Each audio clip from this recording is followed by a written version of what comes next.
Pastors, theology students और मंडली के सदस्य जो इस प्रकाशित वाक्य के सेमिनार जिसका विषय है प्रकाशित वाक्य की पूर्ति जो मैंने देखी है इसमें जुड़े हैं, आप सबका स्वागत है।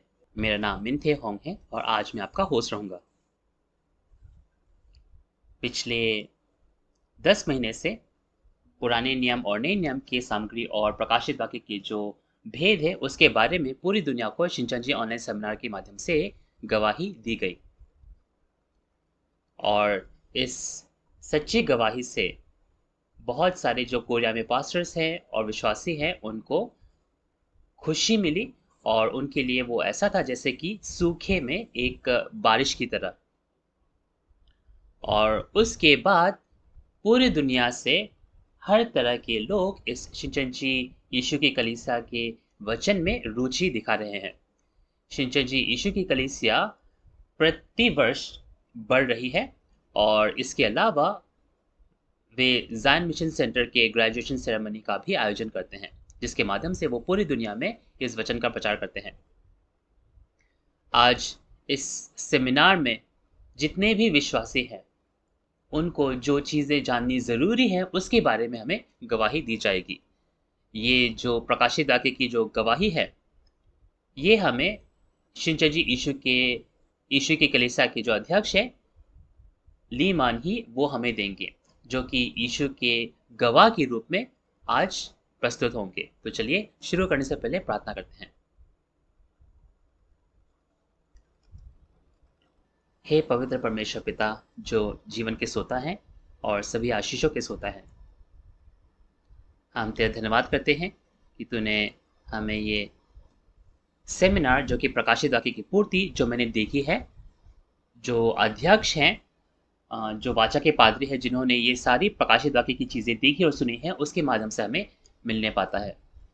और इस ज्ञान के लिए और इस अनुग्रह के लिए जो कोरिया में और बाहर के देशों में पास्टर्स को और विश्वासियों को मिला है उसके लिए हम आपका धन्यवाद करते हैं। ये सच में उस चीज़ का सबूत है कि परमेश्वर यीशु और जो स्वर्ग है वो आज 12 गोत्रों के साथ है और वाचा के पादरी के साथ है।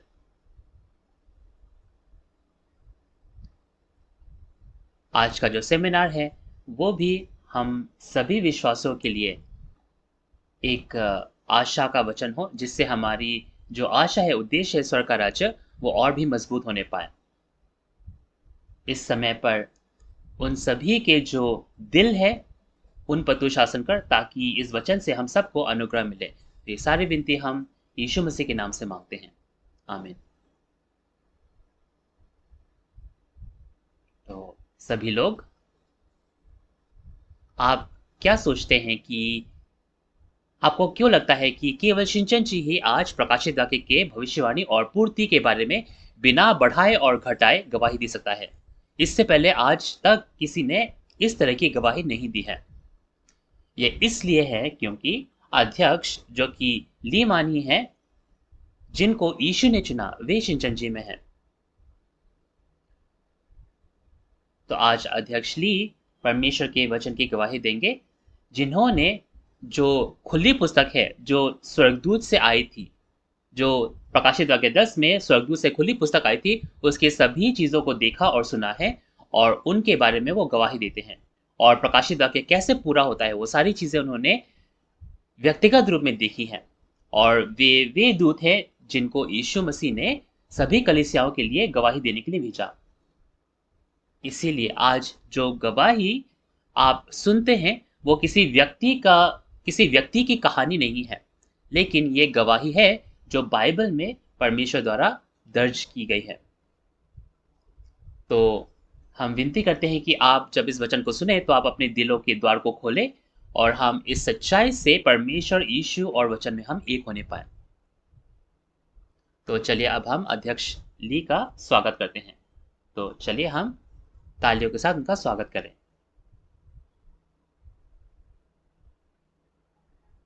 तो पूरी दुनिया के जितने भी पास्टर्स हैं सबको अभिवादन। आप कैसे हैं?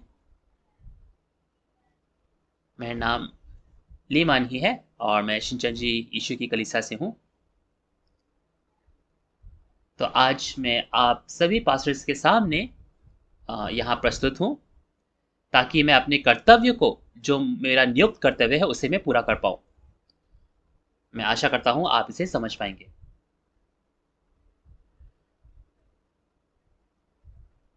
मैंने धर्म के बारे में, थियोलॉजी के बारे में जैसे पास्टर्स पढ़ाई करते हैं, वैसे मैंने कभी भी पढ़ाई नहीं किया, और मैं आपकी तरह एक पास्टर भी नहीं हूँ। मैं पूरी अपनी ज़िंदगी में एक किसान था, और मैं गाँव में किसानी किया करता था। लेकिन एक दिन क्या हुआ, एक दिन एक बहुत ही उज्जवल तारा वो आया, और उस तारे के माध्यम से मेरी अगुवाई हुई, और मैंने अपनी लहू से परमेश्वर के साथ एक वाचा बांधी, और मैं विश्वासी बना, मैं विश्वास में आया। उससे पहले मैं विश्वासी जीवन के बारे में जानता भी नहीं था, और मैं सुबह और शाम को प्रार्थना किया करता था। वो इसलिए किया करता था क्योंकि मैंने अपने दादाजी से प्रार्थना करना सीखा था। बहुत पहले मैंने अपने दादाजी से सीखा था, इसलिए मैं किया करता था। क्या आप में से कोई कोरियन युद्ध में रहा है? ये बहुत ही दर्दनाक एक युद्ध था, और मैंने बहुत सारी दर्दनाक चीजें दिखी, क्योंकि मैं भी उस समय पर एक सैनिक था। उस कोरिया के युद्ध में मैं भी एक सैनिक था, और क्योंकि मैं बच पाया, इसीलिए मैं परमेश्वर का बहुत आभारी था। इसीलिए मैं परमेश्वर का धन्यवाद किया करता था और प्रार्थना किया करता था। लेकिन उस तारे से मेरी अगुवाई हुई, और मैं विश्वास में आया। लेकिन मुझे बाइबल के बारे में कुछ भी नहीं पता था। बाइबल क्या है, मुझे कोई ज्ञान नहीं था, और मेरा विश्वासी जीवन ऐसा था कि मेरे पास कोई ज्ञान भी नहीं था। मैं आपकी तरह बुद्धिमान भी नहीं था। लेकिन एक बहुत ही अनोखी बात है, और वो ये है कि यीशु मसीह जो है प्रकाशित वाक्य के सभी भविष्यवाणियों को पूरा करते हैं, और ये आज होना अवश्य है। तो मैंने देखा कि जब मैंने प्रकाशित वाक्य 1 से लेकर 22 तक का अध्ययन किया, तो मैंने देखा कि यीशु उन सभी चीज़ों को पूरा कर रहे थे। बिल्कुल जैसा लिखा है उसी प्रकार पूरा कर रहे थे। तो जो मैंने देखा और सुना, जो मैंने सारी चीज़ें देखी हैं, सुनी हैं, उसकी गवाही देने के लिए यीशु मसीह ने मुझे क्या है, आज्ञा दी। सभी कलीसियाओं को जाकर गवाही देने को मुझसे कहा गया। तो मेरे पास और कोई चारा नहीं था, लेकिन मुझे ये सभी कलीसियाओं को गवाही देनी ज़रूरी थी।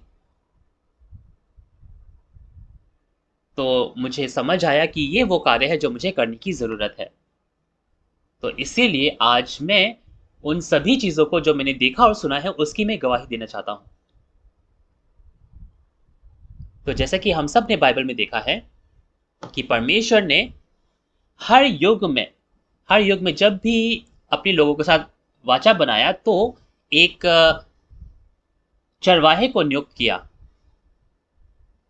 तो हम देख सकते हैं कि परमेश्वर ने आदम से शुरू कर इज़राइलियों के साथ भी एक वादा बनाया, और मूसा के साथ जो वादा किया गया था वो भी ऐसा ही था। और यीशु के साथ भी कौन सी वाचा बनाई गई थी? नए नियम में यीशु के साथ भी कौन सी वाचा बनाई गई थी? यीशु मसीह ने भी एक नई वाचा बनाई है ना। यीशु उन सभी पुराने भविष्यवाणियों के हिसाब से प्रकट हुए थे, और यीशु ने जो वाचा बनाया वो नई वाचा है। ये सामग्री आप लूका 22 उसके 14 से 20 में देख सकते हैं। उसमें देख सकते हैं यीशु मसीह ने एक नई वाचा बनाई। तो ये नई वाचा क्या है जो यीशु मसीह ने बनाई? ये प्रकाशित वाक्य के पूर्ति के बारे में था, जो कि पूरा होना था। तो यीशु मसीह जब पहले आगमन पर आए, जब उन्होंने पुराने नियम की भविष्यवाणी पूरी की, तो उन्होंने एक नई वाचा बनाई, जो कि प्रकाशित वाक्य की पुस्तक के बारे में थी।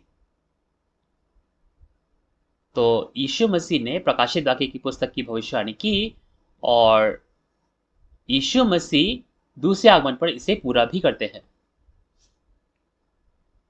उन्होंने पहले आगमन के समय प्रकाशित वाक्य के बारे में ये भविष्यवाणी दी, लेकिन दूसरे आगमन पर जैसे उन्होंने भविष्यवाणी की थी, जैसा उन्होंने कहा था, वैसा ही आज पूरा होता है। जब प्रकाशित वाक्य के सभी अध्याय 1 से लेकर 22 तक पूरा होता है, तो एक व्यक्ति है जो सारी चीजें देखता है और सुनता है, और समझ के साथ उसे एक ये नियुक्त कार्य दिया जाता है कि वो उसकी गवाही दे।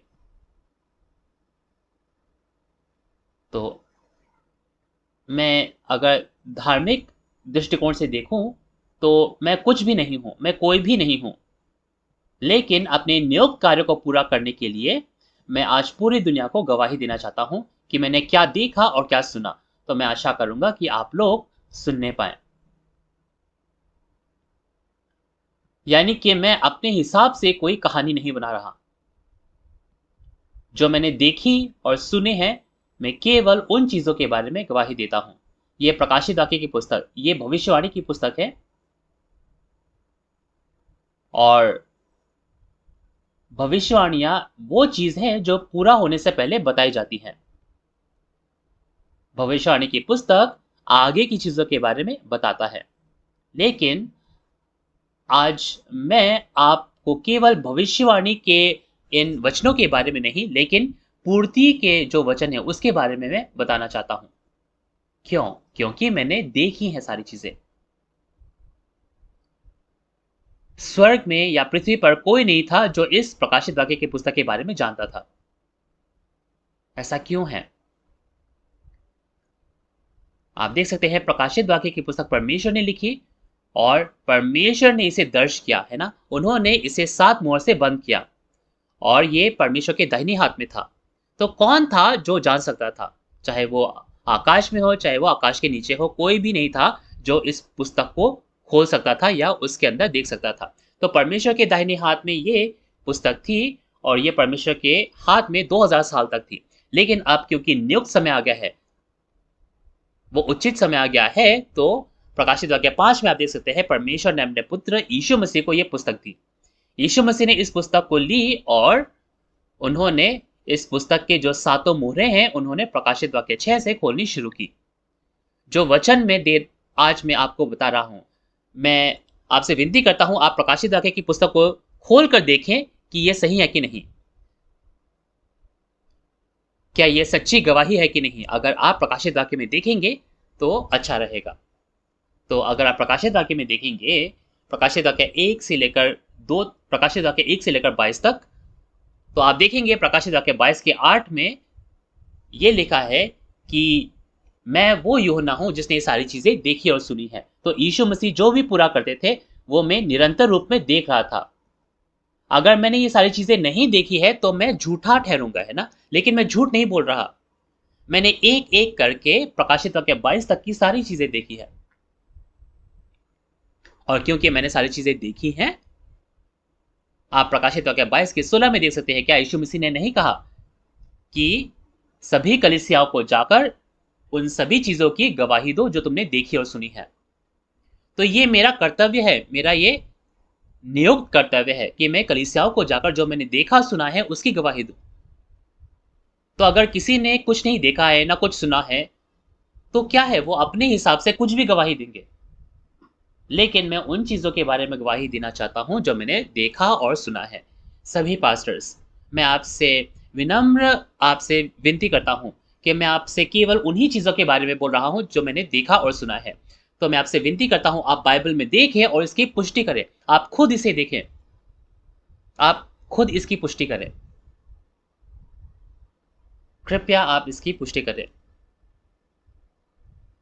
तो एक और चीज मैं आपको बताना चाहूंगा, जब यीशु मसीह ने प्रकाशित वाक्यों को पूरा करने का काम शुरू किया, अगर यीशु मसीह इसका खुलासा नहीं करते, तो मुझे प्रकाशित वाक्य के बारे में कुछ भी नहीं पता होता, है ना। क्या ये सही नहीं?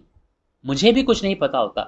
लेकिन आज प्रभु के दूसरे आगमन के समय यीशु मसीह शरीर में नहीं आते हैं। पहले आगमन पर वो शरीर में आते हैं ना, लेकिन आज वो आत्मा के रूप में आते हैं।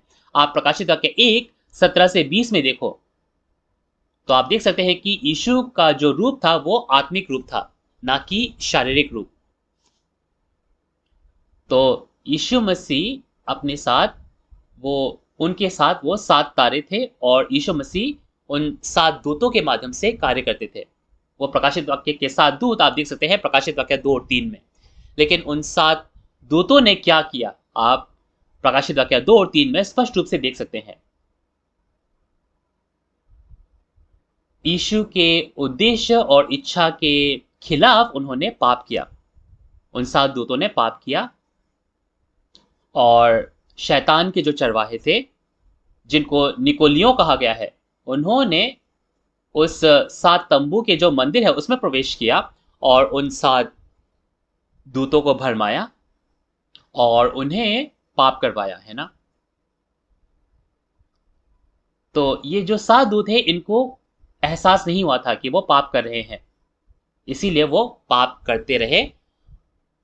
तो उन्होंने जो पाप किया है वो प्रकाशित वाक्य 2 और 3 में स्पष्ट रूप से लिखा हुआ है। तो जब ये घटनाएं हुई तो यीशु मसीह ने प्रकाशित वाक्य 1 में देख सकते हैं, प्रकाशित वाक्य 1 के 9 में एक व्यक्ति को चुना, उसे नियुक्त किया। ऐसा यीशु मसीह ने क्यों किया? पहले आगमन के समय पर भी यीशु मसीह उस चुने हुए जन के माध्यम से आए, उसी प्रकार आज भी मुझे चुना गया ताकि मेरे कर्तव्य को मैं पूरा कर सकूं। तो मुझे सारी चीजें दिखाने के बाद मुझे चुने जाने के बाद आप देख सकते हैं प्रकाशित वाक्य 1 19 से 20 में क्या लिखा है। उसमें जो कहा गया है वो मुझे करने की जरूरत थी। तो ये सारी चीजें मुझे बताई गई, जैसे कि 7 दूत हैं, है ना, 7 दीवट हैं, जो 7 दीवट है वो जो 7 तारे हैं, ये सारी चीजें मुझे बतलाई गई। और प्रकाशित वाक्य 2 और 3 दिखाए जाने के बाद यीशु मसीह ने मुझे क्या कहा, मुझे क्या आज्ञा दी? यीशु मसीह ने मुझे कहा कि उनको पत्र लिखो, और मैंने पत्र लिखे। लेकिन चाहे मैंने पत्र क्यों न लिखी हो, वो सामग्री यीशु मसीह की सामग्री थी जो मैंने उन 7 दूतों को लिखी। उन 7 दूतों को मैंने पश्चाताप करने के लिए क्या है, मन फिराने के लिए पत्र लिखा और उनसे कहा कि जो निकोलियों हैं, जो शैतान के चरवाहे हैं, उनसे जीतने के लिए। और एक और सामग्री मैंने लिखी, वो ये है कि अगर वे जय पाते हैं तो उनको कौन सी आशीषें मिलेंगी। ये सारी सामग्री मैंने उनको लिखी। प्रकाशित वाक्य 2 और 3 में वो सामग्री है जिसका यीशु मसीह ने वादा किया। तो मैंने उनको वायदे के पत्र लिखे। लेकिन क्या उन दूतों ने विश्वास किया और मन फिराया? नहीं, उन्होंने ग्रहण नहीं किया। और पत्र भेजने के बाद आकाश से एक आवाज आती है और जो कहती है कि यहां ऊपर आ। और मैं स्वर्ग में गया, लेकिन मेरा जो भौतिक शरीर है, क्या वो जमीन छोड़कर थोड़ी सी ऊपर जा सकता है? नहीं, मेरा भौतिक शरीर ऊपर नहीं गया, आत्मा में बुलाया गया, है ना, मुझे आत्मा में बुलाया गया। मेरी जो भौतिक शरीर है वो ऊपर नहीं गई। तो जैसे मुझे ऊपर बुलाया गया, मैंने वहां पे परमेश्वर के जो संरचना है, उनके सिंहासन है और जो आत्माएं हैं वो कैसे काम कर रही हैं वो मैंने देखी। और मैंने देखा कि वे क्या है, बिजली की तरह, है ना, गर्जन की तरह वो लोग काम करते हैं। ऐसा क्यों है? क्योंकि परमेश्वर ने प्रकाशित वाक्य की भविष्यवाणी की और परमेश्वर उसे पूरा भी करते हैं। और परमेश्वर की संरचना को भी मैंने देखा, स्वर्ग की संरचना को देखा। तो उनको पूरा करने के लिए क्या है, वो बिजली की तरह काम कर रहे हैं। और उनकी आवाज कैसी है? गर्जन की तरह, है ना। जी हाँ। और ये उस परमेश्वर के राज्य के बारे में है जो नीचे आता है। क्या आप समझने पा रहे हैं? जैसे दर्ज किया गया था वैसे ही पूरा होता है। तो ये सारी चीजें प्रकाशित वाक्य 4 में होती हैं। लेकिन इसके अलावा और क्या देखने को मिलता है? आप देख सकते हैं कि प्रकाशित वाक्य 5 में परमेश्वर के दाहिने हाथ में एक बंद पुस्तक है, 7 मुहरों से बंद पुस्तक है। लेकिन इस पुस्तक के भीतर कोई भी नहीं देख सकता था, ना कोई देख सकता था, ना कोई समझ सकता था। इसीलिए मैं रोने लग गया। मैं फूट फूट कर रोने लग गया, क्योंकि बहुत ही एक आप कह सकते हैं कि निराशाजनक था। लेकिन उन जो ज्येष्ठ हैं, जो 24 ज्येष्ठ हैं, उनमें से एक ने मुझे कहा कि निराशा मत हो, एक है जो इस पुस्तक को खोलने के योग्य है। उन प्राचीनों में से एक ने मुझसे ये कहा। और फिर मैंने देखा कि यीशु मसीह ने उस पुस्तक को परमेश्वर के हाथ से लिया, और जब यीशु मसीह ने वो पुस्तक ली, तो स्वर्ग में जितनी भी आत्माएं थी, उन्होंने दंडवत किया, है ना? उन्होंने महिमा दी। तो ये सारी चीजें जैसी लिखी हैं वैसी ही बिल्कुल पूरी हुई। तो अब इन 7 मोहरों का क्या होगा जो उस पुस्तक में लगी हुई हैं? आप देख सकते हैं प्रकाशित वाक्य 6 में उन मोहरों को खोला जाता है। तो पहली मुहर जब खुलती है तो वो घोड़े निकलते हैं, है ना? मुहर खुलते ही वो घोड़े आने शुरू होते हैं। तो पहले मुहर को खोलने पर सफेद घोड़ा निकलता है, दूसरे मुहर को खोलने पर लाल घोड़ा, तीसरे मुहर को खोलने पर काला घोड़ा, और चौथे मुहर को खोलने पर एक पीला घोड़ा। ऐसे करके क्या है, अलग अलग चीज, है ना? तराजू, तलवार, वो धनुष, ये सारी चीजें लेकर वो बाहर आते हैं। तो ये जो 4 जीवित प्राणी हैं, ये क्या हैं? ये 4 जीवित प्राणी क्या है? इनकी सेनाएं हैं। ये 4 जीवित प्राणी अपने सेनाओं को लेकर क्या है, उनको जो नियुक्त कार्य दिया जाता है उसे पूरा करते हैं। तो उन्होंने किस तरह का कार्य किया? उन 4 जीवित प्राणियों ने जो चुने गए जन थे, चुने गए लोग थे जिन्होंने पाप किया, उनका न्याय किया। तो ये उन विनाशकों या फिर उन जो विरोधी है उनका न्याय नहीं था, ये उन चुने गए लोगों का न्याय था जिन्होंने विश्वासघात किया। जैसे कि प्रकाशित वाक्य 2 और 3 में आप देख सकते हैं, परमेश्वर के जो चुने लोग हैं वो विश्वासघात कर रहे हैं। तो आप ये कह सकते हैं कि परमेश्वर के परिवार, है ना, जो परमेश्वर पर विश्वास करते थे, उनका न्याय हो रहा था, क्योंकि उन्होंने पाप किया। जैसे कि प्रकाशित वाक्य 2 और 3 में आप देख सकते हैं। क्या ऐसा नहीं है? तो इस समय पर जब न्याय हो रहा था, तो सूरज, चांद, तारे ये काले पड़ के गिर जाते हैं। और इसके बारे में आप उत्पत्ति 37 में भी देख सकते हैं। उत्पत्ति 37 9 से 11 में देख सकते हैं। उस समय पर जो सूरज, चांद, तारे थे, वे भौतिक इज़राइल के बारे में थे।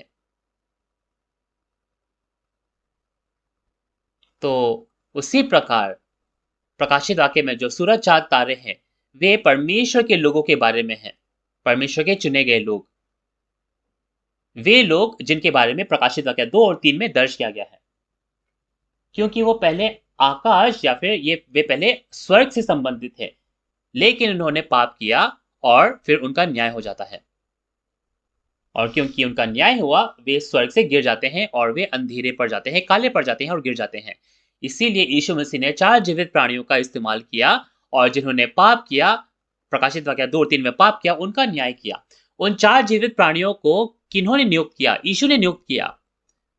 लेकिन यीशु ने भी उनका न्याय किया, है ना? जिन्होंने पाप किया उनका न्याय किया। जी हाँ।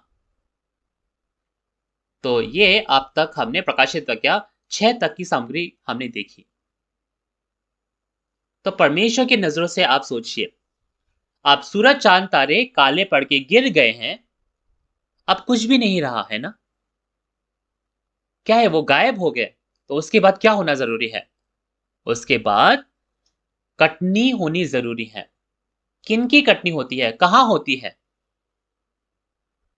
किनकी कटनी होती है? जो परमेश्वर के बीच से जन्मे हैं उनकी कटनी होती है ना, ना कि शैतान के बीच से। जो परमेश्वर के बीच से हैं उनकी कटनी होती है। जी हाँ, लोगों की कटनी होती है ना? लोगों की कटनी होने के बाद परमेश्वर ऐसे ही नहीं उनका इस्तेमाल करते हैं। उनकी कटनी होने के बाद उनको मुहरित किया जाता है। परमेश्वर की मुहर से उन पर मुहर की जाती है। जैसे ओके, है ना? ऐसे करके मुहर की जाती है। और हर गोत्र में 12 गोत्र में 12,000 होते हैं। तो 12 गोत्र में, हर गोत्र में 12,000, कुल मिलाकर 1,44,000 पर मुहर की जाती है। ये होना जरूरी है। जैसे भविष्यवाणी की गई है, वादा किया गया है, वैसा होना जरूरी है। तो आज 12 गोत्रों का निर्माण होता है, लेकिन वे ऐसे ही नहीं कहीं से आ गए। ये वे लोग हैं जिन पर मुहर की गई है। परमेश्वर की मुहर से उनको क्या है, उन पर छाप दी गई है। तो हम देख सकते हैं कि 12 गोत्र में 1,44,000 लोग हैं। तो आप लोग क्या सोचते हैं? क्या ये सही, क्या ये पूरा होना चाहिए या नहीं होना चाहिए? आज इन सभी चीज़ों के बारे में गवाही दी जा रही है। तो क्या बिना कुछ जाने-सुने, बिना जाने, बिना सोचे क्या किसी को पंथ कहना, किसी को हेरेसी कहना, क्या ये सही है? किसी को विधर्मी कहना सही है? हमें पुष्टि करनी ज़रूरी है ना? तो आज इस नए वाचा के बारे में गवाही दी जा रही है। और ये जो नई वाचा है, ये क्या है? ये प्रकाशित वाक्य की पुस्तक है। और आज इसे पूरा होना ज़रूरी है। ये नई वाचा इसलिए बनाई गई थी ताकि वो पूरा हो सके। इसीलिए जो आज प्रकाशित वाक्य में पूरा होता है, उसकी मैं गवाही दे रहा हूँ। मैं उस प्रकाशित वाक्य के बारे में, उस नई वाचा के बारे में नहीं बोल रहा हूँ, जो 2000 साल पहले बनाई गई थी। लेकिन आज प्रकाशित वाक्य क्योंकि पूरा होता है, उसके बारे में मैं गवाही दे रहा हूँ। तो नई वाचा चाहे बनाई भी जाए, लेकिन उसे अगर पूरा ना किया जाए, तो उसका क्या लाभ होगा? ये जो यीशु मसीह के वचन हैं, अगर पूरे नहीं होंगे, तो क्या है? ये झूठ साबित हो जाएगा। लेकिन यीशु मसीह ने जैसे 2000 साल पहले वादा किया, उसी प्रकार आज पूरा होता है। और मैंने ये सारी चीज़ें देखी हैं। और इसीलिए आज मैं आपके सामने खड़ा हूँ, ताकि मैं उन सभी चीज़ों की गवाही दे पाऊँ। क्या आप समझ पा रहे हैं? चाहे कोई कितना भी जवान हो, चाहे कितना भी छोटा हो, तो अगर वो परमेश्वर के वचन की गवाही देता है, तो आपको बाइबल में से उसकी पुष्टि करनी ज़रूरी है। क्या ये सही नहीं? जी हाँ, तो कटनी होती है। और कटनी के माध्यम से हम देख सकते हैं कि जो परमेश्वर के लोग हैं, उनको एकत्रित किया जाता है। जो राज्य के संतान थे, जो प्रकाशित वाक्य 6 में बीत जाते हैं, है ना? वे खत्म हो जाते हैं। और उसके बाद परमेश्वर के बीच से जो जन्मे हैं, उनकी कटनी होती है, उन्हें मुद्रित किया जाता है और 12 गोत्र की स्थापना होती है। फिर 12 गोत्रों उन 1,44,000 को पूरा करने के बाद क्या होता है? एक महान क्लेश आता है। उन 1,44,000 के पूरा होने से पहले क्या कोई महान क्लेश आएगा? नहीं। उन 1,44,000 के मुहरित किए जाने के बाद, उन पर मुहर लगाए जाने के बाद, वो महान क्लेश आता है। तो जब ये महान क्लेश आता है, तो आपको सोचने की ज़रूरत है कि जी हाँ, परमेश्वर का जो वादा है, जो 1,44,000 है, वो पूरा होता है। जी हाँ, ऐसा ही है। और जब हम कटनी के बारे में बात करते हैं, इसके बारे में मत्ती 13 में स्पष्ट रूप से क्या है? दर्ज किया गया है। उसमें लिखा गया है कि परमेश्वर का बीज और शैतान का बीज, वो एक ही खेत में बोए गए। वो दोनों एक ही साथ उगे, लेकिन अंत के समय तक क्या है? उनको एक साथ रहने को, उगने को दिया गया। लेकिन हम देख सकते हैं, चाहे वो एक साथ ही क्यों ना उगे हों, लेकिन केवल जो परमेश्वर के बीज है, उनकी कटनी होती है। तो जिन लोगों की कटनी हुई है और जिन पर मुहर की गई है, वो प्रकाशित वाक्य 7 में आप देख सकते हैं, वो 1,44,000 लोग हैं। चाहे इसके बारे में कितनी भी गवाही दी जाए, कितनी बार भी गवाही दी जाए, अगर कोई विश्वास नहीं करेगा, तो इसका कोई मतलब नहीं होगा, कोई लाभ नहीं होगा। और क्योंकि मैंने ये सारी चीज़ें एक-एक करके देखी हैं, इसीलिए मैं कॉन्फिडेंस के साथ, है ना, ये सारी चीज़ें आपको मैं गवाही दे सकता हूँ। तो ये जो 1,44,000 लोग होंगे, ये बहुत ही आप देख सकते हैं ना, ये बहुत ही अद्भुत, है ना, अद्भुत लोग होंगे। क्यों? क्योंकि ये परमेश्वर के बीच से जन्मे हैं, ना कि शैतान के बीच से। मत्ती 13 में आप देख सकते हैं, वे परमेश्वर के बीच से जन्मे हैं, इसीलिए उनकी कटनी हुई है। तो जैसे उनकी कटनी हुई है, वैसे ही उन पर इस नए नियम के वचन से क्या है? उन पर मुहर की गई है। जी हाँ, मुहर जो ठप्पा है, वो लगाने की भी बात हुई है। नए नियम का जो वचन है, वो उनके मनों में, उनके दिलों में स्पष्ट रूप से क्या है? उन पर मुहर की जा रही है। ये वचन उनके मनों में ऐसे लिखा जा रहा है, जैसे कि आप एक ठप्पा, एक मुहर, एक स्टैम्प लगा रहे हो। और उन्हें प्रकाशित वाक्य के हिसाब से एक नए सिरे से बनाया जाता है। ये क्या है? ये पुनर्निर्माण का कार्य है। ये एक नए व्यक्ति के निर्माण का कार्य है, ना कि पुराने अस्तित्व, पुराने व्यक्ति के। आप परमेश्वर के वचन पर क्यों नहीं विश्वास करते? अगर आप इस पर विश्वास नहीं करेंगे, तो क्या आप एक नए व्यक्ति बन पाएंगे? तो हम देख सकते हैं कि मैं आपके साथ बहुत विस्तार में बात नहीं कर सकता, क्योंकि हमारे पास समय कम है। तो हम देख सकते हैं कि परमेश्वर का एक नया वचन, परमेश्वर का जो नया राज्य है, जो नया आकाश और नई पृथ्वी है, वो प्रकट होती है। आप प्रकाशित वाक्य 21 में देख सकते हैं। पहला आकाश और पहली पृथ्वी बीत जाती है और नया आकाश और नई पृथ्वी बनाई जाती है। और हम देख सकते हैं कि परमेश्वर का जो राज्य है, वो उस नए आकाश नई पृथ्वी पर आता है। क्या इसके बारे में हमें नहीं जानने की जरूरत है? क्या हमें इसके बारे में नहीं सोचना चाहिए? सभी लोग, क्या आपको और मुझे, हम सबको, क्या हमें ये नहीं सोचना चाहिए, ये नहीं पूछना चाहिए कि मैं बाइबल के हिसाब से कौन हूं? मैं बाइबल के हिसाब से कौन हूं? क्या मुझे बाइबल के हिसाब से बनाया गया है? क्या आपने इसके बारे में सोचा है, सभी पास्टर्स? तो अगर हमें नहीं पता है, तो ये एक बहुत ही बड़ी समस्या है ना? क्या मैं बाइबल के हिसाब से बनाया गया हूं कि नहीं? तो जिस प्रकार बाइबल के वचन से लोगों पर मुहर की जानी चाहिए, उसी प्रकार लोगों को बाइबल के हिसाब से क्या है, बनाया जाना चाहिए। जी हाँ, इन सभी चीज़ों को जानने के बिना भी अगर कोई सोचता है कि वो परमेश्वर के राज्य में, स्वर्ग में जाएगा, तो वो व्यक्तिगत सोच है, लोगों की व्यक्तिगत सोच है, उनके खुद की सोच है वो।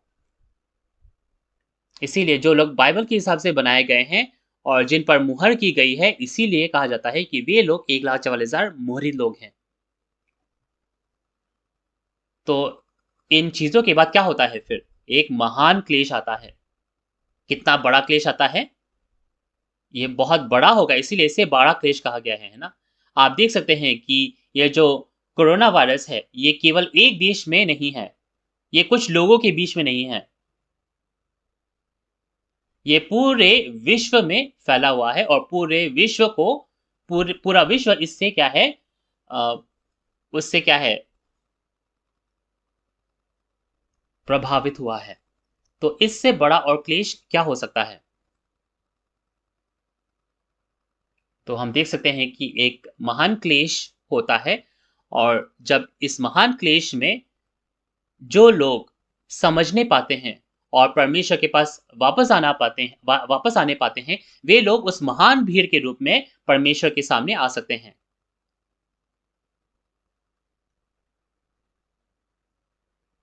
तो आज जो परमेश्वर के बीच से जन्मे हैं, उनकी कटनी होती है, उन पर मुहर की जाती है, जो 1,44,000 लोग हैं, और उसके बाद जो महान भीड़ है, वो निकल आती है। तो जो लोग उद्धार में भाग लेते हैं, वो कौन लोग हैं? वो लोग हैं 1,44,000 और महान भीड़। तो बाइबल में, पूरे बाइबल में जो लोग प्रकाशित वाक्य के इस उद्धार में भाग लेते हैं, वे लोग हैं 1,44,000 और वो महान भीड़। इसके अलावा बाइबल में और कोई नहीं है जिसके बारे में, उद्धार के बारे में लिखा गया है। तो क्या आपको इस बाइबल के हिसाब से बनाया गया है? क्या आप बाइबल के हिसाब से पूरे किए गए हो? आप उत्तर दे सकते हैं। तो आज जो वचन हमारे सामने दी जा रही है, क्या वो जीवन और मृत्यु, स्वर्ग और नरक के बारे में नहीं है? क्या ये हम सबको जानना ज़रूरी नहीं? जी हाँ, हम सबको जानना ज़रूरी है। तो उस खेत में भी जहाँ 2 प्रकार के बीज बोए गए, वहाँ 2 प्रकार के बीज थे। एक परमेश्वर का बीज और एक शैतान का बीज। और ये लिखा गया है कि परमेश्वर के बीज को दूसरे आगमन पर उसकी कटनी होगी, और जिनकी कटनी नहीं होगी, वो शैतान के बीज होंगे और वो वही उसी खेत में पड़े रहेंगे। तो आज आप खुद सोचिए, आप खुद व्यक्तिगत रूप में सोचिए, पर्सनली आप सोचिए, क्या आपकी कटनी हुई है? क्या ये मेरी गलती है कि मैं आपसे ये कह रहा हूं? क्या मैं दोषी हूं? क्या मैं आप सबको ये बतला रहा हूं, ये सारी चीजें मैं याद दिला रहा हूं, तो क्या मैं गलत हूं?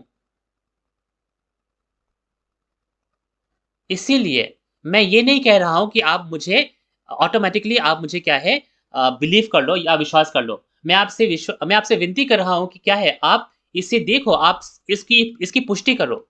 चाहे लोग कितना भी चाहे लोगों के पास कितना भी अधिकार क्यों ना हो, परमेश्वर के पास सबसे बड़ा अधिकार है। चाहे दुनिया के पास लोग चाहे दुनिया के पास अधिकार क्यों ना हो, वे कभी भी उससे संतुष्ट नहीं होंगे। परमेश्वर ने हमसे कहा कि हम इन वचनों में से बढ़ाएं या घटाएं ना। अगर कोई इस वचन में से बढ़ाता या घटाता है तो वे स्वर्ग स्वर्ग नहीं जाएंगे, वे नरक जाएंगे। तो इसीलिए आज जो सच्चाई, जो पूर्ति के बारे में मैं आपको गवाही दे रहा हूं, वो मैं बिना बढ़ाए और घटाए आपको गवाही दे रहा हूं। और आप अगर इस पर विश्वास नहीं करेंगे तो आप खुद के दिल में क्या है, आपका दिल जो है खुद कठोर हो गया है, आप खुद जिद्दी हैं अपने ही उस सोच में। इस समय पर जो उद्धार पाते हैं वे लोग हैं 1,44,000 और वो महान भीड़, श्वेत में महान भीड़। तो क्या मुझे सोचने की जरूरत नहीं है कि क्या मैं 1,44,000 में हूं या फिर उस महान भीड़ में हूं? क्या मैं इनमें हूं कि नहीं, या फिर इनमें नहीं हूं? क्या मुझे ये पूछने की जरूरत नहीं? क्योंकि ये सारी चीजें बाइबल में लिखी गई हैं, है ना? तो क्या है, हमें इनके बारे में जानने की जरूरत है। अगर हम इन वचनों पर विश्वास नहीं करते हैं तो हम झूठे क्या है, विश्वासी है, झूठे पादरी हैं, है कि नहीं? इस तरह से बाइबल में क्यों लिखा गया है? तो आप देखिए, पहले आगमन के समय पर जो यरूशलेम के जो पादरी थे, चरवाहे थे, उन्होंने यीशु और उनके चेलों को कितना सताया। कितने लोगों ने यीशु और उनके चेलों को ग्रहण किया, अंत में उनको मार भी डाला, है ना? क्या आज भी हमें ये करने की जरूरत है? सभी पास्टर्स कुछ कहें आप। कहां लिखा है कि अगर कोई कहेगा कि मैं पास्टर हूं तो वो स्वर्ग चला जाएगा? कहां लिखा है ये? ऐसा ये सच नहीं है। चाहे आप कोई भी हो, चाहे कोई भी व्यक्ति कुछ भी हो, हमें वचन पर विश्वास करने, उसे रखने की जरूरत है। इसीलिए मैं आपसे ये सारी चीजें कह रहा हूं। तो चलिए और एक बार नजर डालते हैं। तो प्रकाशित वाक्य 6 में जिन लोगों को बाहर फेंक दिया गया, उनको फिर जो शैतान के जो अन्य जाति जो पादरी थे उन्होंने मार डाला। आप प्रकाशित वाक्य 8 और 9 में देख सकते हैं। तो हम फिर प्रकाशित वाक्य 10 में जाते हैं तो क्या होता है? प्रकाशित वाक्य 10 में एक खुली पुस्तक है। वो खुली पुस्तक, वो एक स्वर्गदूत है जो स्वर्ग से लेके आता है। तो स्वर्गदूत का जो दाहिना पैर था वो समुद्र में था और बायां पैर था वो धरती पर था। अगर ये भौतिक समुद्र और धरती होती तो ये जो समुद्र क्या है, ये शायद प्रशांत महासागर होगा, है ना?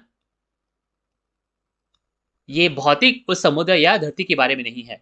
ये क्या दर्शाता है कि उस स्वर्गदूत ने अपना पैर जो है, जो दुनिया के अधिकार है, समुद्र के अधिकार और धरती के अधिकार, उस पर रखा। और इस स्वर्गदूत ने एक पुस्तक को, जो खुली पुस्तक है, उसके बारे में क्या है, गवाही दी। और ये पुस्तक, इसकी गवाही आज मैं भी क्या है, खुल खुल कर, है ना, जोर से देता हूं, क्योंकि मैंने ये सारी चीजें देखी और सुनी है।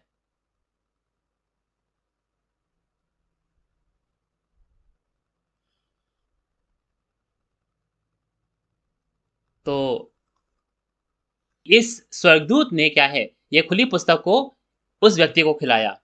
तो हम देख सकते हैं कि ये जो पुस्तक है, ये पहले परमेश्वर के हाथ में थी, फिर ये यीशु के हाथ में गई, फिर ये स्वर्गदूत के हाथ में गई, फिर उस व्यक्ति के पेट में गया जो जिसने उसे खाया था।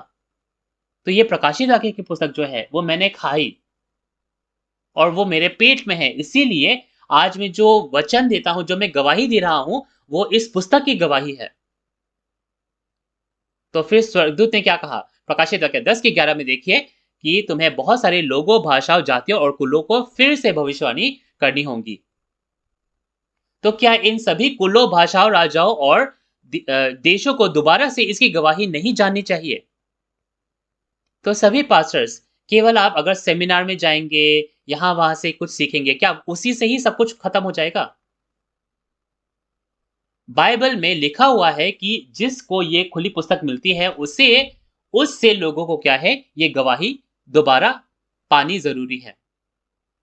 अगर कोई इस वचन के खिलाफ जाता है तो परमेश्वर के खिलाफ जाना है कि नहीं? आप इसके बारे में सोचें। बहुत समय पहले भी यीशु मसीह ने, आप देख सकते हैं, यहेजकेल 3 में उस खुली पुस्तक को लिया और यीशु मसीह ने भी गवाही दी। यही मत्ती 15 उसके 24 में आप देख सकते हैं लिखा हुआ है। तो यीशु मसीह के वचन को न सुनना वो परमेश्वर के वचन को न सुनने के बराबर था, जैसे कि यहेजकेल 3 में लिखा है। उसी प्रकार आज भी जिस व्यक्ति को वो खुली पुस्तक मिली उसके वचन को ना सुनना, उसकी गवाही को ना सुनना, वो परमेश्वर और यीशु के वचन को ना सुनने के बराबर है। आप इसके बारे में क्या सोचते हैं?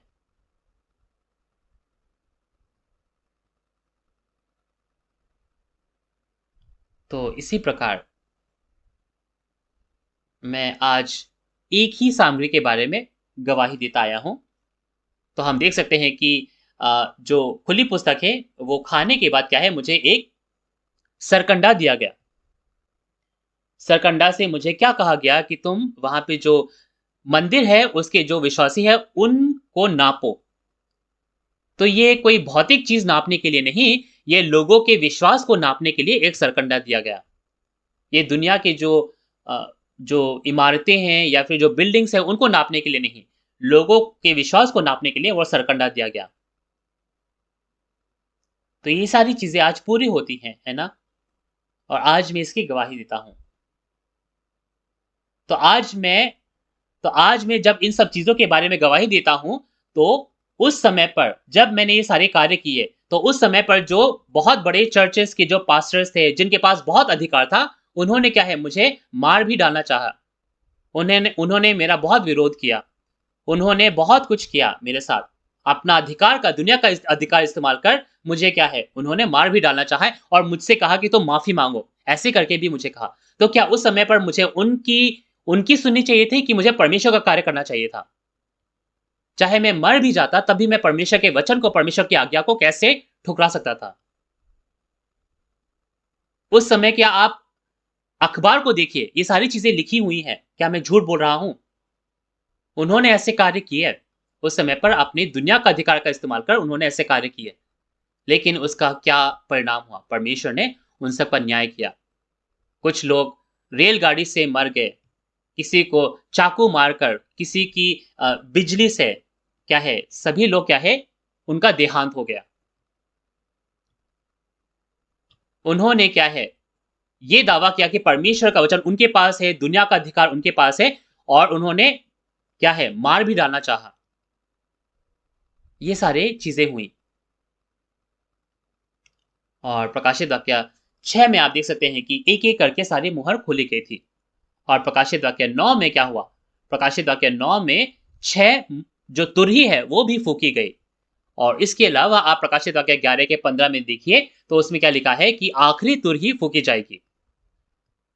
जब आखिरी तुरही फूकी जाती है, तब ये लिखा है कि जो जगत का राज्य है वो परमेश्वर का राज्य बन जाता है। जगत का राज्य परमेश्वर का राज्य हो जाता है। कब? उस आखिरी तुरही के फूकने पर।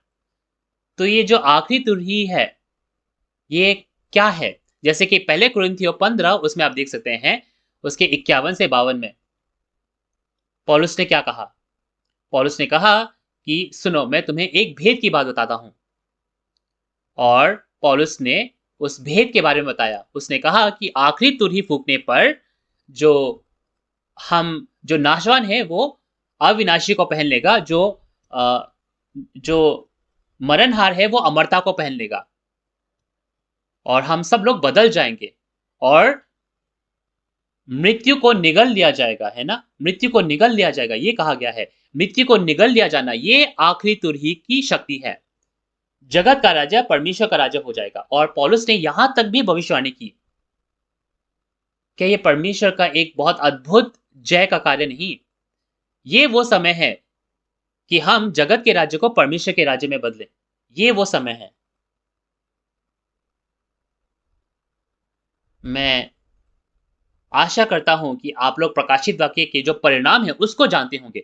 परमेश्वर राज्य करेंगे, स्वर्ग का राज्य नीचे आएगा और परमेश्वर नीचे आएंगे। यह है प्रकाशित वाक्य का परिणाम। जो परिणाम है वो स्पष्ट रूप में लिखा हुआ है। लेकिन क्या आपके पास वो दिल है कि आप विश्वास करेंगे? जैसे प्रकाशित वाक्य कहता है वैसे आप कर पाएंगे? या फिर आपको लगता है कि ठीक है, ना भी जानते हुए भी काम चल जाएगा? पास्टर्स, आप कृपया इसके बारे में सोचें। मैंने उस पुस्तक को खाया, उस खुली पुस्तक को खाया और प्रकाशित वाक्य के सभी चीज़ों को मैंने देखा, सुना, उसके मैंने उस निष्कर्ष को भी देखा और यीशु के द्वारा एक गवाह के रूप में गवाही देने के लिए भेजा गया उन कलीसियाओं को। लेकिन अगर वचन की झूठी गवाही दी जाएगी तो न्याय होगा, दंड मिलेगा। जैसे प्रकाशित वाक्य 6 में दंड मिला, न्याय मिला, है ना? उन 7 दूतों के विश्वासघात की वजह से उनका न्याय हुआ। तो हमें क्या है, परमेश्वर का वचन झूठी गवाही उसकी नहीं देनी है, एक बार भी नहीं देनी है। आप लोग इसकी जो वजह है वो जानते होंगे। चाहे हम कोई भी हो, अगर हम वचन में से बढ़ाते या घटाते हैं तो वो स्वर्ग के राज्य में नहीं जाने पाएगा। इसीलिए मैं आपको ये सारी चीजें बोल रहा हूं।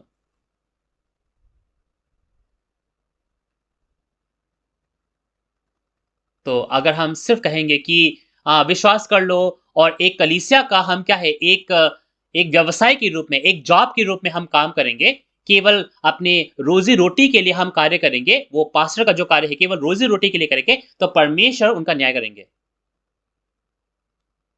हमें वचन का क्या है, अध्ययन कर, वचन को समझ कर उस हिसाब से हमें करने की जरूरत है और उसका हमें पालन करने की जरूरत है। तो क्या सही नहीं रहेगा कि हम सब लोग परमेश्वर के राज्य में जाएं और वहां अनंत जीवन पाएं? अब तक, आज तक शायद आपने प्रकाशित वाक्य की पुस्तक के पूर्ति के बारे में नहीं जाना होगा, क्योंकि मुझे भी नहीं पता था। मेरे लिए भी ऐसा ही था। लेकिन अब अलग है। अब क्योंकि मैंने उसे खाया है तो मेरे पास ये क्या है, वो मेरे पास वो मुझे यकीन है, मुझे निश्चित रूप से पता है और मैंने वो सारी चीजें देखी और सुनी है और मैं उस जगह पर था जब प्रकाशित वाक्य की सारी चीजें पूरी हुई। तो लेकिन और एक चीज है, जब प्रकाशित वाक्य की चीजें मैंने देखी और सुनी तो मुझे ये नियुक्त कार्य के, मुझे कर्तव्य दिया गया कि मुझे ये सभी लोगों को क्या है, जाकर गवाही देनी है। इसीलिए प्रकाशित वाक्य 22:16 में लिखा है कि इस दूत को सभी कलीसियाओं को क्या है, गवाही देने के लिए भेजा गया। यीशु मसीह ने अपने दूत को अपने उस अपने जगह पर एक दूत को भेजा ताकि वो सभी कलीसियाओं को गवाही दे। इसीलिए मैं और भी भयभीत हूं, मैं इस कर्तव्य को लेकर और भी भयभीत हूं। लेकिन आप देख सकते हैं प्रकाशित वाक्य 12 में जो अजगर के समूह से लड़ते हैं वे लोग जय पाते हैं और वे लोग क्या है, परमेश्वर के मंदिर में एकत्रित होते हैं। जो उस अजगर के समूह पर जय पाते हैं, वे कैसे जय पाते हैं? वे परमेश्वर के वचन और यीशु की गवाही से जय पाते हैं। प्रकाशित वाक्य 2 और 3 में आप देख सकते हैं कि जो जय पाएगा उसे क्या क्या दिया जाएगा, आप जानते होंगे। प्रकाशित वाक्य 2 और 3 में जो जय पाता है उसे आशीषें मिलती हैं, है ना? तो कौन है ये जो जय पाता है? वो प्रकाशित वाक्य 12 में जय पाता है। आप देखिए, ये सारी चीजें लिखी हुई हैं, परमेश्वर झूठ नहीं बोलते हैं। तो ये औरत कौन है? ये औरत कौन है जो जच्चा देने वाली है और वो एक बच्चे को जन्म देती है? ये औरत कौन है? स्त्री कौन है? स्त्री एक पादरी को दर्शाता है ना? स्त्री जो है एक पादरी को दर्शाता है, क्योंकि स्त्री भी बीज पाती है और बच्चा जन्म करती है। उसी प्रकार एक पादरी भी परमेश्वर के बीज को पाता है और विश्वासियों को, सदस्यों को जन्म देता है। तो आप देख सकते हैं कि पहले आगमन के समय पर भी, है ना, यूहन्ना बपतिस्मा के माध्यम से कार्य हुआ था। तो उस जगह पर जन्म लेना, यानी कि उस स्थान पर जन्म लेना, तो ये एक भौतिक स्त्री के बारे में नहीं, लेकिन क्या है, ये आध्यात्मिक स्त्री के बारे में है। तो प्रकाशित के बारे में आप देख सकते हैं, जो अजगर का समूह है उससे लड़ा जाता है और जय पा जाता है। तो अगर कोई जय पाता है तो उसे सारी चीजें दे दी जा सकती हैं, है ना? लेकिन अगर कोई हार जाता है, कोई पराजित होता है, तो सभी चीजें उससे ले ली जाएंगी। इसीलिए यीशु मसीह ने कहा कि जय पाओ, जय पाओ। और जो लोग जय पाते हैं वो लोग प्रकाशित वाक्य 15 में आप देख सकते हैं कि वे परमेश्वर के जो कोप के कटोरे हैं, उनके माध्यम से इस्तेमाल किए जाते हैं और प्रकाशित वाक्य 16 में उन विश्वासघातियों और विनाशकों और बाबुल पर उन्हें उंडेल दिया जाता है। उन विश्वासघातियों ने क्या किया? प्रकाशित वाक्य 13 में विश्वासघात किया। वो परमेश्वर के लोग थे, लेकिन वो शैतान के साथ एक हो गए। इसीलिए उनका प्रकाशित वाक्य 16 में विश्वासघातियों और विनाशकों का न्याय होता है। कैसे? उन कोप के कटोरों से। वो अधिकार इसलिए दिया गया क्योंकि जो लोग जय पाते हैं, इसीलिए परमेश्वर ने उनको यह अधिकार दिया। क्योंकि वो लोग जय पाते हैं, इसीलिए यह अधिकार उनको मिला। तो ऐसे करके हमने लड़ा और जय पाया। तो प्रकाशित वाक्य 15 में इन लोगों को क्या कहा गया? जो लोग जय पाते हैं, लड़ते हैं, जय पाते हैं, उनको क्या कहा गया? उनको साक्षी के तंबू का मंदिर कहा गया। इस जगह को जो जहां पर जो लोग जय पाते हैं, वो लोग एकत्रित होते हैं, उन लोगों को साक्षी के तंबू का मंदिर क्यों कहा गया?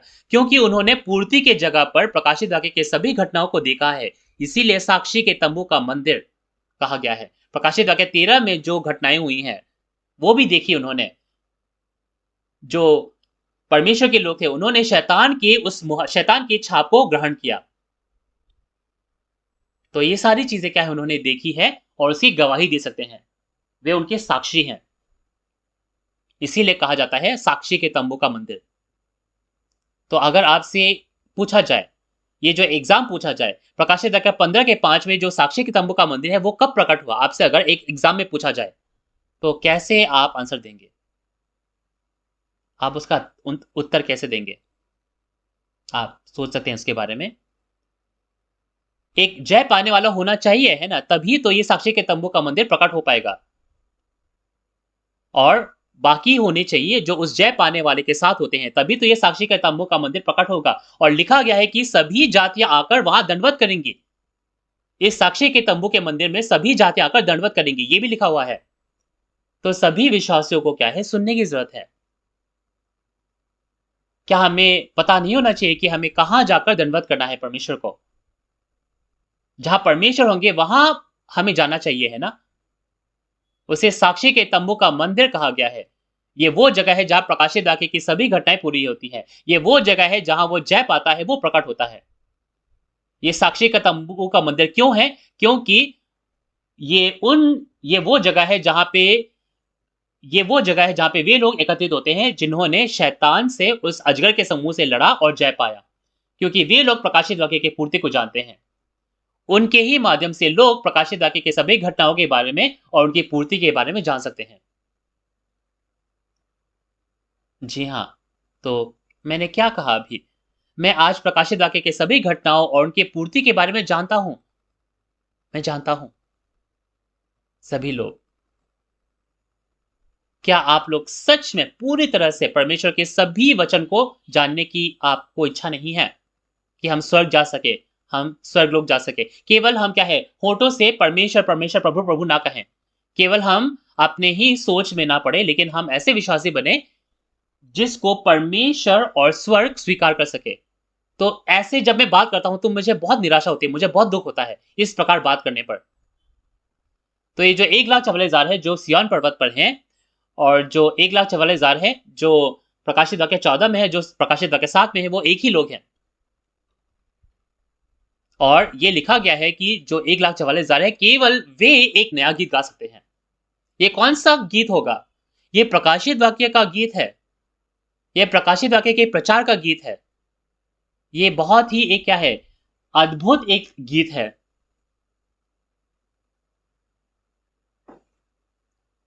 तो ये लिखा है कि इन 1,44,000 के अलावा और कोई नहीं था जो इस नए गीत को गा सकता था। तो ये प्रकाशित वाक्य की पुस्तक क्या है? ये नई वाचा है। तो आज नई वाचा की पुस्तक की का प्रचार करना, प्रकाशित वाक्य की पुस्तक का प्रचार करना, ये वो नया गीत है। और ये भी कहा गया है कि वो परमेश्वर के प्रथम फल हैं। जो 1,44,000 है, वे प्रथम फल हैं, जिनको परमेश्वर के बीज से काटा गया, जिसकी बुवाई यीशु मसीह ने पहले आगमन पर की थी। क्या आप अब भी नहीं समझते हैं? सभी लोग। मैं आपसे पूरे दिल के साथ विनती करता हूं कि अगर आप सच में बाइबल को पूरा जानना चाहते हैं, हम सच में स्वर्ग जाना चाहते हैं, तो आप मुझसे आकर क्या है, आप पूछें, पूरी तरह पूछें, आप प्रकाशित वाक्य के बारे में अगर जानना चाहते हो। अगर मेरे अलावा कोई नहीं है जिसने प्रकाशित वाक्य की पूर्ति को देखा हो। इसीलिए हम बढ़ाए और घटाए ना। अगर आप प्रकाशित वाक्य के बारे में पूरी तरह जानना चाहते हैं, तो आप मुझसे पूछें। हम बिना बढ़ाए और घटाए जाने। आज मैं भी बिना बढ़ाए और घटाए जो मैंने देखी सुनी है, उसकी मैं गवाही दे रहा हूं। हम ऐसे विश्वासी, ऐसे पादरी, ऐसे अ, चरवाहे ना बने जो इतिहास में थे। इतिहास में हम देख सकते हैं चरवाहे, उन्होंने किस प्रकार की गलती की। मैं आशा करता हूं आप सच में ये जानने पाए।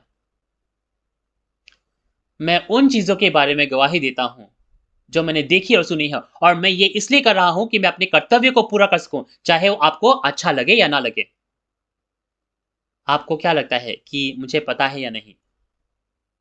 तो परमेश्वर ने क्या है, जो राज्य के संतान, जो पहला आकाश और पहली पृथ्वी है, उसको उसको खत्म कर दिया, और जो नए सिरे से 12 गोत्र बनाए गए हैं, उनकी कटनी की, और एक नया राज्य बनाया। क्या परमेश्वर की यही इच्छा नहीं है? इसके बारे में आप सोचें। परमेश्वर का राज्य वो पवित्र राज्य है, और परमेश्वर ने ही इस प्रकाशित वाक्य की भविष्यवाणी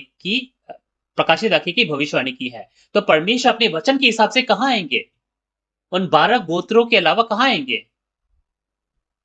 है ना? परमेश्वर अपने वचन के हिसाब से आएंगे। इसीलिए मैं आज इन सभी तथ्यों, इन सभी सच्चाई के बारे में आपसे कहना चाहता था।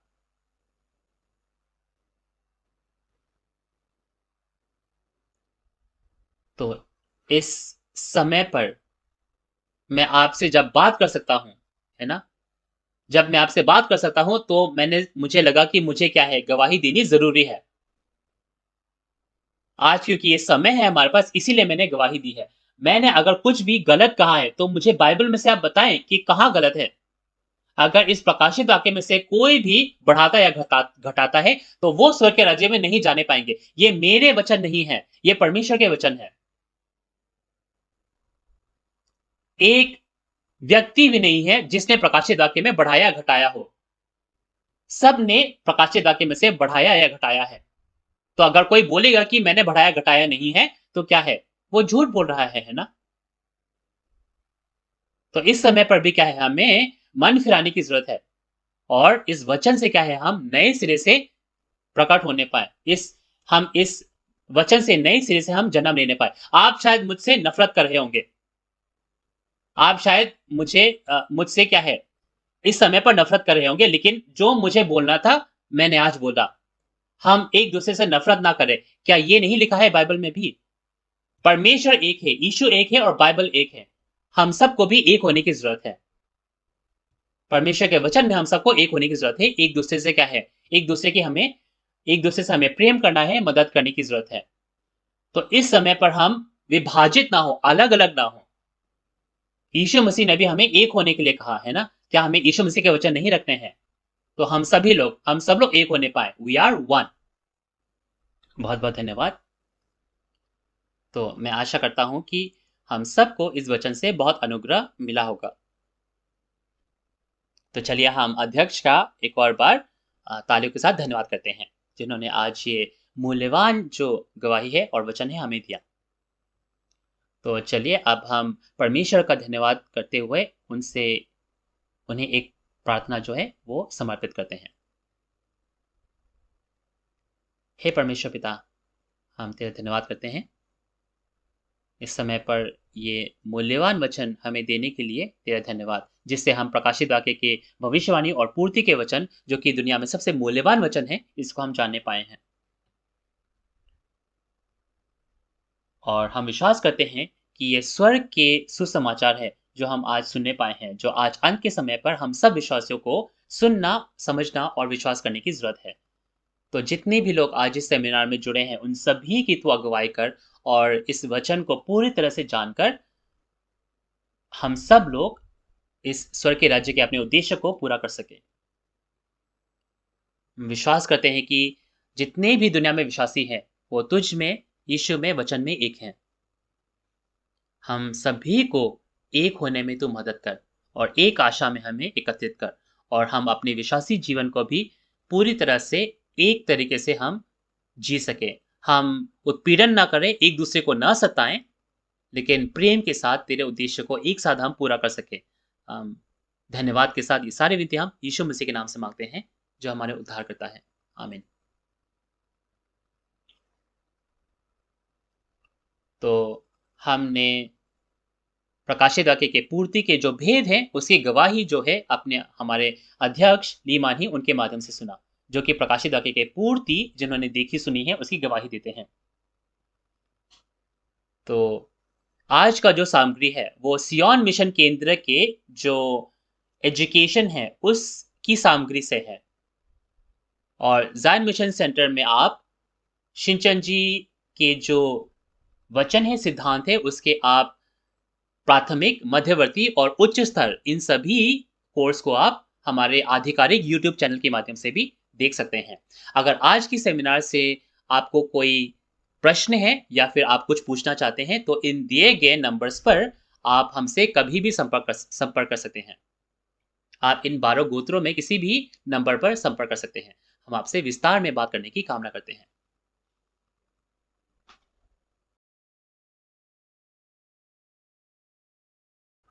तो आज प्रभु प्रार्थना के साथ हम इस सेमिनार का, जो कि प्रकाशित वाक्य की पूर्ति जो मैंने देखी है, इसका हम अंत करते हैं।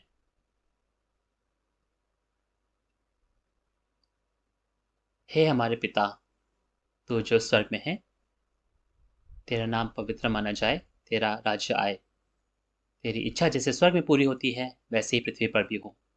हमारी दिन भर की रोटी आज हमें दे, और जिस प्रकार हम अपने अपराधियों को क्षमा करते हैं, वैसे ही हमारे अपराधों को क्षमा कर, और हमें परीक्षा में ना ला, परंतु बुराई से बचा, क्योंकि राज्य और सामर्थ्य और महिमा सदा तेरी ही है। आमीन। तो हमारे साथ अंत तक बने रहने के लिए बहुत बहुत धन्यवाद।